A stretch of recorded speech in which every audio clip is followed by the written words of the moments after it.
Hello, good morning friends. ધોરણ 10ના વિદ્યાર્થીઓ, આજના વિડીયો લેક્ચરની અંદર આપણે જે તમારે બોર્ડની જે પેપર સ્ટાઇલ છે બરાબર, એના વિશે ચર્ચા કરશું. બરાબર, તો આ વિડીયો છે એ ખાસ ધ્યાનથી જોવા અને સાંભળવા વિનંતી છે.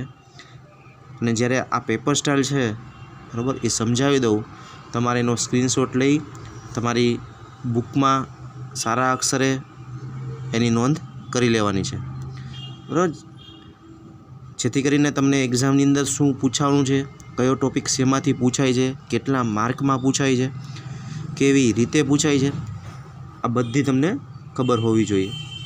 બરાબર, તો તમે તમારું કામ છે એ સબ્જેક્ટનું કામ 50% હળવું થઈ જશે, કે તમને ખબર પડે કે ભાઈ મારે તૈયારી કેવી રીતે કરવાની છે.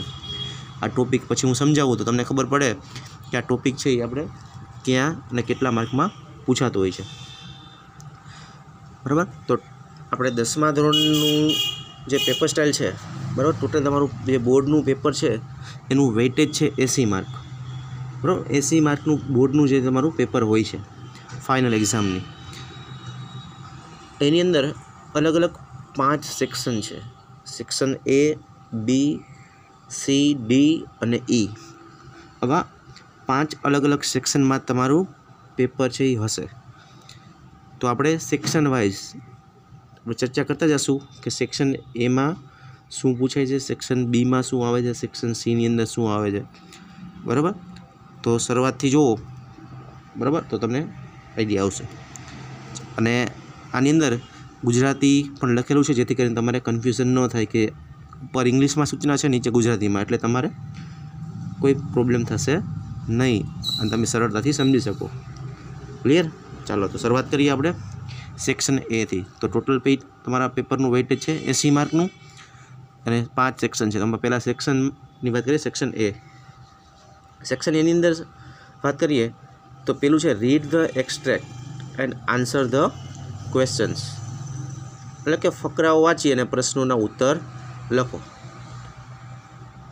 બરાબર, ક્વેશ્ચન નંબર છે જો કાઉન્સમાં લખ્યું છે ક્વેશ્ચન નંબર 1 થી 10. બરાબર, અંદાજે 5 ફકરાઓ યુનિટમાંથી હશે. એટલે તમારી ટેક્સ્ટ બુકની અંદર જે 10 યુનિટ છે, 1 થી 10 યુનિટ છે, એમાંથી તમને 5 પેરેગ્રાફ આવશે. એક પેરેગ્રાફની નીચે 2 પ્રશ્ન આપેલા હશે. બરાબર, તો અને 5 પેરેગ્રાફ હશે, 5 ફકરા હશે, તો દરેકની નીચે 2 પ્રશ્ન, એટલે ટોટલ 10 પ્રશ્ન અને માર્ક પણ એના કેટલા છે? 10 માર્ક. તો એક પ્રશ્નનો 1 માર્ક, એવી રીતે 10 પ્રશ્નના 10 માર્ક. બરાબર, અને આ શેમાંથી પૂછાશે? ફકરાઓ વાંચીને પ્રશ્નોના જવાબ લખો, તો કે યુનિટમાંથી. બરાબર, તમારું જે ટેક્સ્ટ બુક છે એની અંદર જે 1 થી 10 યુનિટ છે એમાંથી આ પેરેગ્રાફ પૂછાશે. તમારે પેરેગ્રાફ વાંચી અને પ્રશ્નોના જવાબ લખવાના રહેશે. ક્લિયર? ચાલો, ત્યાર પછી છે short note, focusing on the questions, એટલે કે પ્રશ્નોને ધ્યાનમાં રાખીને ટૂંક નોંધ લખો. એની 1, 2 આપેલી હશે, 2માંથી 1 લખવાની છે. બરાબર, તો 2 ટૂંક નોંધમાંથી 1 ટૂંક નોંધ તમારે લખવાની છે, એનો વેઇટેજ છે 3 માર્ક. શેમાંથી પૂછાશે? તો જેમ આપણે વાત કરી કે ભાઈ યુનિટ 1 થી 10 છે બરાબર, એમાંથી જ પૂછાશે. આ પણ શોર્ટ નોટ છે બરાબર, એટલે કે ટૂંક નોંધ, એ તમારા જે યુનિટ છે 1 થી 10 એમાંથી પૂછાશે અને એને વેઇટેજ છે 3 માર્કનું. ત્યાર પછી બરાબર એનો પ્રશ્ન ક્રમાંક હશે 11, બરાબર, ક્વેશ્ચન નંબર 11. પછી ક્વેશ્ચન નંબર 12 થી 15, એટલે કે 4 માર્ક. શેના છે? True false. બરાબર, નીચેના વાક્યો ખરા છે કે ખોટા તે જણાવો. બરાબર, તમને 4 અલગ અલગ સેન્ટેન્સ આપેલા હશે, વાક્યો આપેલા હશે, તમારે સાચા છે કે ખોટા એ લખવાનું છે અને એનું વેઇટેજ છે 4 માર્કનું. બરાબર, 4 માર્કમાં ટ્રુ ફોલ્સ પૂછાય છે. શેમાંથી પૂછાશે? તો કે એ પણ તમારું જે યુનિટ છે 1 થી 10 એમાંથી પૂછાશે. બરાબર, યુનિટ 1 થી 10 એમાંથી 4 માર્કના ટ્રુ ફોલ્સ પૂછાય છે. ક્લિયર? તો સેક્શન A છે એ આખો શેમાંથી થયો મિત્રો? તો કે ટેક્સ્ટ બુકમાંથી. ટેક્સ્ટ બુક આધારિત છે. બરાબર, પહેલો જે સેક્શન છે સેક્શન A એ આખું ટેક્સ્ટ બુક આધારિત છે બરાબર। ટેક્સ્ટ બુકમાં જેથી પૂછાશે, જે 1 થી 10 યુનિટ છે એમાંથી short note, true false, question answer આ બધું પૂછાશે। ચાલો ત્યાર પછી વાત કરીએ સેક્શન બીની। સેક્શન બીમાં શું પૂછાય છે? જો સેક્શન બીની અંદર બરાબર ક્વેશ્ચન નંબર 16 થી 18, ક્વેશ્ચન નંબર 16 થી 18 ની અંદર શું પૂછાય છે? તો કે read the stanza and answer the question, કાવ્ય પંક્તિઓ વાંચી અને પ્રશ્નનો જવાબ લખો બરાબર। તમારે શેમાંથી પૂછાશે? તો કે તમારે ટેક્સ્ટ બુકની અંદર જે 1 થી 4 પોયમ છે બરાબર, 4 પોયમ આપેલી છે, એમાંથી તમને એક પેરેગ્રાફ આપશે બરાબર, પંક્તિ આપશે, કાવ્ય પંક્તિઓ, એ તમારે વાંચી અને એના જવાબ લખવાના છે। 3 પ્રશ્ન હશે, એના 3 માર્ક હશે બરાબર। ત્યાર પછી read the paragraph, question number 19 થી 23માં શું પૂછાશે? તો કે read the paragraph and answer the question, ફકરો વાંચી અને પ્રશ્નોનો જવાબ લખો બરાબર। પેરેગ્રાફ વાંચી અને તમારે પ્રશ્નોનો જવાબ લખવાના છે, એના વેઇટેજ હશે 5 માર્ક। પેરેગ્રાફ શેમાંથી પૂછાશે? તો કે તમારે જે બ્લેક બુક આવે છે એમાંથી તમને પેરેગ્રાફ પૂછશે, એટલે મીન્સ કે સપ્લિમેન્ટરી રીડરમાંથી પેરેગ્રાફ પૂછાશે। સેક્શન બીની અંદર સપ્લિમેન્ટરી રીડરમાંથી પેરેગ્રાફ પૂછાશે। એક પેરેગ્રાફ હશે, એની નીચે 5 પ્રશ્નો હશે, તમારે પેરેગ્રાફ વાંચી અને પ્રશ્નનો જવાબ લખવાના છે। ચાલો આટલું સમજાય। ત્યાર પછી વાત કરીએ આપણે નેક્સ્ટ, તો કે read the data and answer the question. જો read the data and answer the question એટલે કે આપેલી માહિતી વાંચી અને પ્રશ્નનો જવાબ લખો। મીન્સ આ શું છે? તો કે તમે ભણી ગયા છો ઓલરેડી 9મા ધોરણની અંદર કે આ શેનો ટોપિક છે? તો કે નોન વર્બલ ટેક્સ્ટનો ટોપિક છે। શેનો ટોપિક છે? નોન વર્બલ ટેક્સ્ટનો। એને શું હોય તમને ખબર છે કે ભાઈ કોઈ ચાર્ટ આપેલું હોય બરાબર, કોઈ ટાઈમ ટેબલ હોય, કોઈ પિક્ચર આપેલું હોય, કોઈ સ્કોર બોર્ડ આપેલું હોય, કેશ મેમો હોય, મીન્સ કે રિસિપ્ટ હોય, ઇન્વિટેશન કાર્ડ હોય, કોઈ રેપર્સ હોય બરાબર। આવી કોઈક એડવર્ટાઇઝમેન્ટ કે એવું તમને ડેટા આપેલો હશે, એ તમારે વાંચી નીચે 5 પ્રશ્ન હશે, આમાં 4 માર્ક છે પણ એનું વેઇટેજ ચેન્જ થઈ ગયું છે, 5 માર્કનું થઈ ગયું છે। તો એ 5 માર્કમાં પૂછાશે, નીચે 5 પ્રશ્ન હશે, તમારે ઉપરથી ડેટા જોઈ અને પ્રશ્નનો જવાબ લખવા। તમે ઓલરેડી 9મા ધોરણમાં ટોપિક શીખી ગયા છો। ઘણા બધા ટોપિક એવા છે 10મા ધોરણની અંદર કે તમે 9મા ધોરણમાં શીખી ગયા છો, પણ એનું જે પૂછવાનું લેવલ છે એ થોડુંક ચેન્જ હશે। 9મા ધોરણમાં થોડુંક ઇઝી આવતું, 10મામાં થોડુંક લેવલ ચેન્જ થઈ જશે બરાબર। તો આને કહેવાય નોન વર્બલ ટેક્સ્ટ બરાબર। ક્વેશ્ચન નંબર 24થી લઈને 28 સુધીમાં પૂછાશે અને એનું વેઇટેજ છે 5 માર્કનું। ક્લિયર? ચાલો પછી નેક્સ્ટ વાત કરીએ read the interview. Read the interview એટલે અથવા dialogue and answer the questions. તો આમાં શું છે કે ઇન્ટરવ્યૂ અથવા વાર્તાલાપ વાંચીને પ્રશ્નો જવાબ લખવાના છે, એનું વેઇટેજ છે 4 માર્કનું બરાબર। આની જેવું જ છે નોન વર્બલ ટેક્સ્ટ, પણ આની અંદર શું હશે? તો ડાયલોગ હશે, 2 વ્યક્તિઓ વાતચીત કરતા હોય એવો ડાયલોગ આપેલો હોય અને તમારે પ્રશ્નોનો જવાબ લખવાના છે બરાબર। તો એ 4 પ્રશ્નો હશે, એના 4 માર્ક હશે। તો આ વાત કરી સેક્શન બીની। તો સેક્શન એ અને સેક્શન બી। સેક્શન એ છે એનું વેઇટેજ હતું ટોટલ 17 માર્ક બરાબર। સેક્શન બી છે એનું વેઇટેજ પણ થાય છે 17 mark. Clear? Section A, section B. હવે વાત કરીએ સેક્શન સીની। ચાલો જુઓ સેક્શન સી શું પૂછાય છે એની અંદર?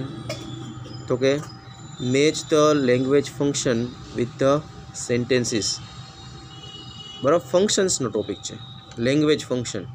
9મા ધોરણમાં પણ તમારે આવતા હતા ફંક્શન બરાબર, અલગ અલગ પ્રકારના ફંક્શન હતા, જેમ કે expressing niceties, describing location, describing person, तो आ फंक्शननो टॉपिक है। एमां तमारे जोड़का जोड़ो ए टाइप हशे, मैच ए विथ बी, बराबर। एना 3 मार्क है, जोड़का जोड़ो ई टाइप में हशे, बराबर। तो आ रीते पूछाय छे तमारे। त्यार पछी नेक्स्ट क्वेश्चन नंबर 35 થી 37 ની અંદર છે કે choose and write the appropriate responses focusing to functions to complete the conversation. વાતચીત પૂર્ણ કરવા માટે ABCD પ્રતિભાવોમાંથી યોગ્ય જવાબ દર્શાવો. એટલે આ પણ ફંક્શનનો જ ટોપિક છે, પણ MCQ ટાઈપ હશે, બરાબર। આ MCQ છે, તમને 4 ઓપ્શન આપેલા છે જો ABCD, એમાંથી ડાયલોગ ટાઈપ હશે, બરાબર। કે તમારે કાઉન્સ બે વ્યક્તિ વાતચીત કરતા હોય એવો ડાયલોગ હશે, પછી બ્લેન્ક આપેલી હશે ને કાઉન્સમાં ફંક્શનનું નામ લખેલું હશે, એના 3 માર્ક છે। અને કાઉન્સમાં નીચે 4 ઓપ્શન હશે, એમાં તમારે યોગ્ય જવાબ શું આવે છે એ શોધવાનો છે। 4 ઓપ્શનમાંથી જે કાઉન્સમાં ફંક્શનનું નામ આપ્યું હોય એ ફંક્શનનો એમાં ઉપયોગ થતો હોય એવો ઓપ્શન તમારે શોધવાનો છે। એટલે MCQ ટાઈપ છે, બરાબર। એનું વેઇટેજ છે 3 માર્કનું। એટલે આ પણ ફંક્શનનો ટોપિક છે, બરાબર। પહેલો ટોપિક હતો ક્વેશ્ચન સેક્શન સી ની અંદર, એ પણ ફંક્શન આધારિત હતો, આ પણ ફંક્શન આધારિત છે। અને નેક્સ્ટ ક્વેશ્ચન છે complete the sentences using the functions in the brackets, બરાબર। કાઉન્સમાં દસ્તાવેજ સૂચના પ્રમાણે કાઉન્સમાં એક ફંક્શનનું નામ હશે, એનો ઉપયોગ કરી તમારે વાક્યને પૂરું કરવાનું છે। જો કાઉન્સમાં લખ્યું છે ફંક્શન બેઝડ હશે, વાક્યો છે એ ફંક્શન બેઝડ હશે, ફંક્શન આધારિત હશે, એના પણ 3 માર્ક છે। તો ટોટલ સેક્શન સી ની અંદર 9 માર્કના ફંક્શન્સ પૂછાય છે।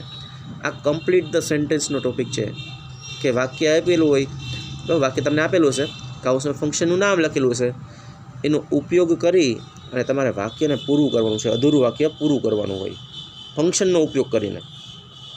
એનું વેઇટેજ છે 3 માર્ક, બરાબર। તો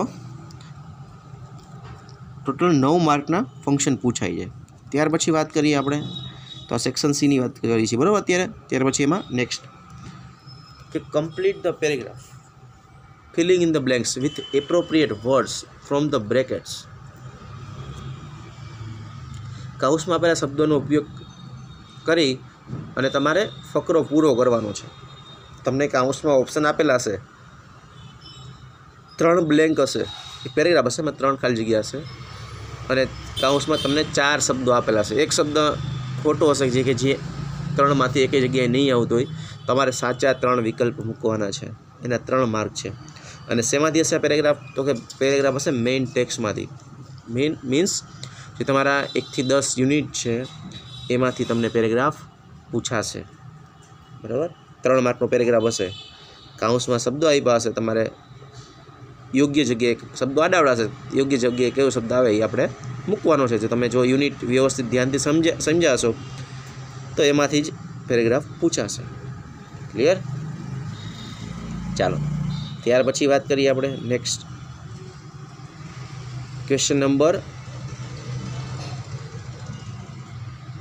42 to 44. Find the write the word having the nearest meaning. Nearest meaning no topic છે, મીન્સ તમારે સમાન અર્થવાળા શબ્દો શોધવાના છે, બરાબર।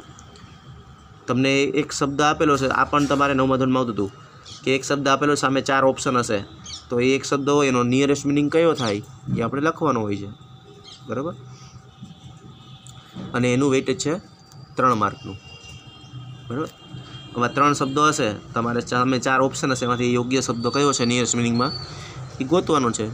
અને શેમાંથી હશે તો આપણે સપ્લિમેન્ટરી રીડરમાંથી, બ્લેક બોક્સમાંથી પૂછાય છે। ક્લિયર એટલું? તો આ થઈ સેક્શન સીની વાત। તો સેક્શન સીનું વેઇટેજ કેટલું થયું? 15 માર્કનું, બરાબર। 5 અલગ અલગ પ્રશ્નો છે, 15 માર્કના, તો એનું વેઇટેજ છે 15 માર્કનું। સમજાય? તો જુઓ આપણે સેક્શન એ સમજ્યા હતા, અહીંયા સેક્શન એની વાત કરીએ તો 17 માર્કનું વેઇટેજ હતું અને ટોટલ ટેક્સ્ટ બુકમાંથી હતું, બરાબર। ત્યાર પછી કાવ્ય પંક્તિ પૂર્ણ કરો, સેક્શન બીની અંદર છે, જુઓ એ પણ ટેક્સ્ટ બુકમાંથી, એટલે એનું વેઇટેજ થયું 3 માર્કનું, તો 17 ને 3 20 માર્ક્સ થયા। અને અહીંયા બરાબર પેરેગ્રાફ ટેક્સ્ટ બુકમાંથી પૂછાય છે, ફકરો પૂર્ણ કરવાનો, એના પણ 3 માર્ક। તો ટોટલ ટેક્સ્ટ બુકનું વેઇટેજ થયું 23 માર્કનું, 80માંથી 23 માર્કનું ટેક્સ્ટ બુકમાંથી પૂછાશે, आ ध्यान राखवानुं। કેટલા માર્કનું પૂછાશે ટેક્સ્ટ બુકમાંથી? તો કે 23 માર્કનું।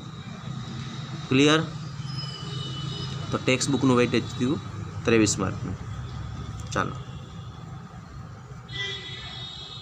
આમાં કોઈને કાંઈ પ્રશ્ન? બરાબર, તમારે કંઈ ક્વેશ્ચન હોય તો તમે પૂછી શકો છો। ચાલો, ત્યાર પછી નેક્સ્ટ, બરાબર, આ 3 સેક્શન થઈ ગયા, સેક્શન A, B અને C। બરાબર, આમાં ટેક્સ્ટ બુકમાંથી કેટલા માર્કનું તમને કીધું? 23 માર્કનું। અને supplementary reader means black buck છે, એમાંથી પૂછાય છે ટોટલ 8 માર્કનું, મીન્સ 10%, 80 માર્કના 10%, 8 માર્કનું પૂછાય છે। એમાંથી શું પૂછાય? તો કે 5 માર્કનું જો પેરેગ્રાફ તમને, તો પેરેગ્રાફ પરથી પ્રશ્ન જવાબ લખવાનો।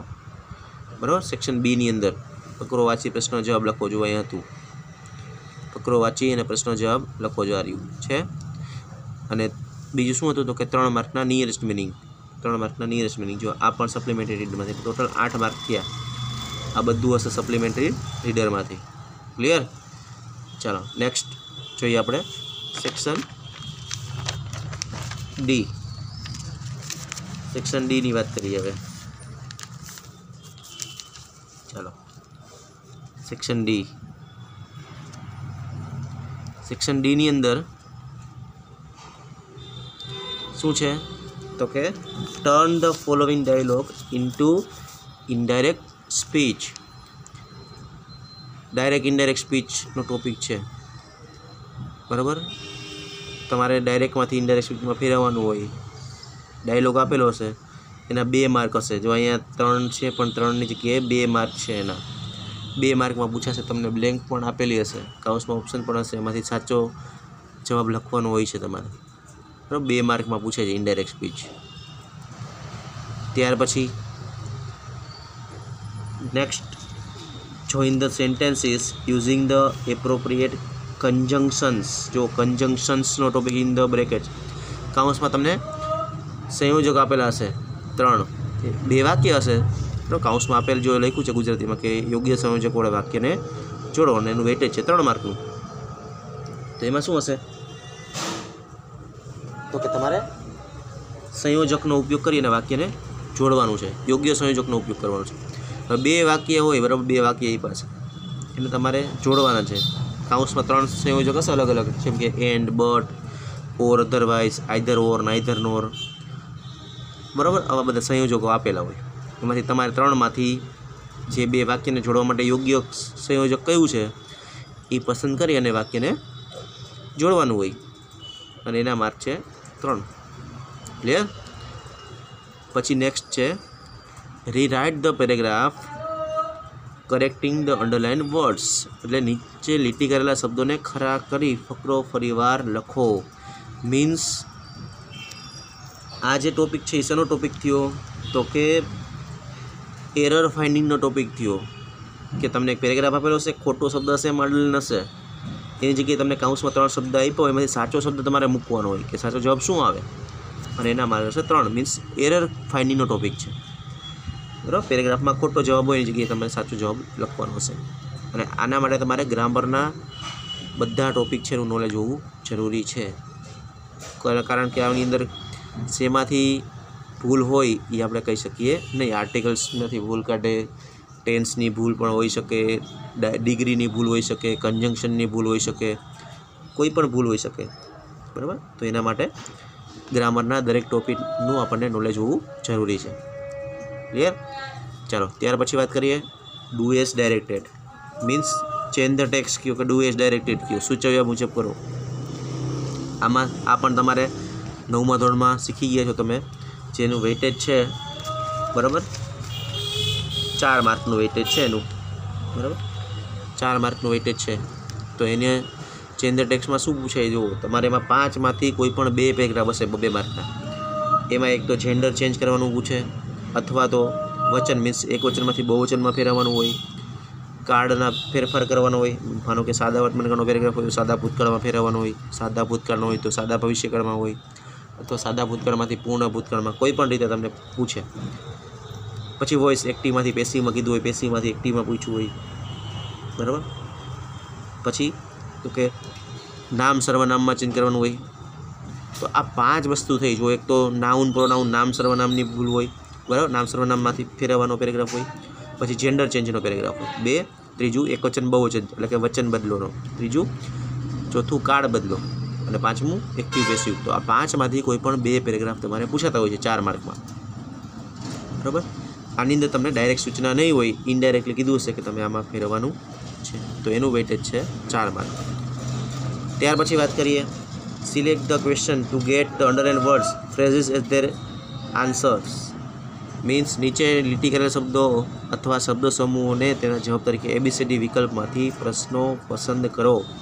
આ ટોપિક ઓલરેડી તમે શીખી ગયા છો 9મા ધોરણની અંદર। મીન્સ WH ક્વેશ્ચનનો ટોપિક છે। એક વાક્ય આપેલું હોય, એમાં કોઈ પણ શબ્દમાં અંડરલાઇન આપેલી હોય, નીચે 4 ઓપ્શન હોય MCQ ટાઈપના, અને WH ક્વેશ્ચનવાળા જ હોય કે કયા, બરાબર, કે કયો પ્રશ્ન છે, અંડરલાઇન શબ્દ કરેલો શબ્દ છે એ જવાબમાં આવતો છે ને કેવી રીતે પ્રશ્ન બનાવી શકાય। વોટથી બને છે, વાયથી બને છે, વેનથી બને છે, હવે 4 ઓપ્શન હશે, બરાબર। તો આપણને ખબર હોવી જોઈએ કે કરતા જાણવા માટે હુથી પ્રશ્ન પૂછાય, તો કરતા માંડલાને આપેલી હોય તો હું વાળો ઓપ્શન સિલેક્ટ કરવાનો હોય, બરાબર। વેન તો સમય માટે હોય, તો સમયમાં અંડરલાઇન હોય તો વેનથી પ્રશ્ન પૂછવાનો હોય। આ તમે શીખી ગયા છો, આના 3 માર્ક છે, ક્લિયર। તો આ વાત કરીએ આપણે સેક્શન ડીની। તો સેક્શન ડી છે એનું વેઇટેજ કેટલું થયું, તો કે 16 માર્કનું। તો સેક્શન ડીનું વેઇટેજ છે 16 માર્કનું। સેક્શન ડીની વાત કરી સેક્શન ઈની, બરાબર, જે 5મો અને છેલ્લો સેક્શન છે સેક્શન ઈ। શું પૂછાય છે, તો કે paragraph writing, means essay writing, બરાબર, નિબંધ પૂછાય છે। 3 આપેલા હશે, 3માંથી 1 લખવાનો હોય તમારે, જો 1 આઉટ ઓફ 3, 3માંથી 1 લખવાનો છે। વેઇટેજ છે એનું 6 માર્કનું, અહીંયા ભૂલથી 3 લખાઈ ગયા છે, 6 માર્કનું વેઇટેજ છે એનું, 6 માર્કમાં પૂછાય છે, બરાબર। કેટલા માર્કમાં પૂછાય છે એસે, 6 માર્કમાં। પછી ઈમેલ રાઇટિંગ, ઈમેલ પણ તમે 9મા ધોરણમાં શીખી ગયા છો, એનું વેઇટેજ છે 5 માર્કનું। અથવા તો એના અર્થમાં હશે રિપોર્ટ રાઇટિંગ, કાં રિપોર્ટ રાઇટિંગ લખવાનું છે ને કાં ઈમેલ રાઇટિંગ, 2માંથી 1 લખવાનું, કાં રિપોર્ટ લખો ને કાં ઈમેલ લખો। જો 2 પૂછાશે, એવું નહીં કોઈ એક જ પૂછાશે, 2 પૂછાશે, 2માંથી તમારે 1 લખવાનું, તમને જે મજા આવે।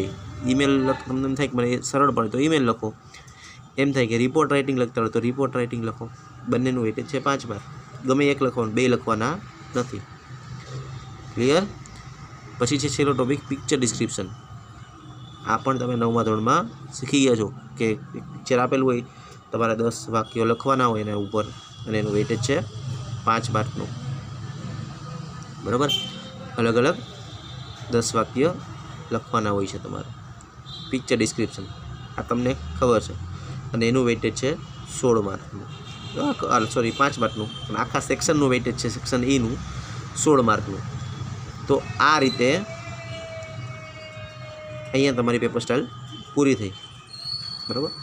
તો સમજાઈ ગઈ પેપર સ્ટાઇલ 10મા ધોરણની બોર્ડની। આ તમારું ટોટલ 80 માર્કનું પેપર હશે, અને અલગ અલગ 5 સેક્શનની અંદર આપણે જે સમજ્યા, સેક્શન એથી લઈ અને ઈ સુધી, ABCD E। તમારે જો ફરી પાછું રિપીટ કરું છું, આનો જે સ્ક્રીનશોટ લઈ, બરાબર, પેપર સ્ટાઇલ છે એના સ્ક્રીનશોટ લઈ, વિડીયો પોઝ કરી સ્ક્રીનશોટ લઈ અને તમારી બુકની અંદર વ્યવસ્થિત તમારી નોંધ કરી લેવાની। તમારે ગ્રામરની બુક બનાવવાની થશે, એની અંદર સૌથી પહેલાં ઇન્ડેક્સ લખાઈ જાય, પછી પેપર સ્ટાઇલ લખી લેવાની છે વ્યવસ્થિત રીતે, ક્લિયર, સમજાય। અને છતાંય કંઈ ડાઉટ હોય તો તમે પૂછી શકો છો, બરાબર। એટલે સાથે સાથે જ જે વિડીયો આવે એ વિડીયો પૂરો જોજો, બરાબર, અને સાથે સાથે તમારે લખતું જવાનું, જેથી કરીને એકસાથે વધારે વિડીયો છે એનું કામ ભેગું ન થઈ જાય। એટલા માટે જેમ જેમ વિડીયો આવતા જાય એમ એમ એની નોંધ છે તમારે તમારી બુકમાં કરતી જવાની છે। પછી એના આધારે તમને હોમવર્ક પણ આપીશ, તમારી બુકમાં લખેલું હશે વ્યવસ્થિત રીતે તો તમે હોમવર્ક કરી શકશો, બરાબર। તો આજના વિડીયો લેક્ચરની અંદર આજે પેપર સ્ટાઇલ સમજ્યા તમારે લખી લેવાની છે, ઓકે। Thank you friends. ચલો ફરી એકવાર સેક્શન એથી લઈ બતાવું છું, એટલે તમને કોઈ સ્ક્રીનશોટ લેવો હોય તો લઈ લેજો, બરાબર, જોઈ લો એકવાર।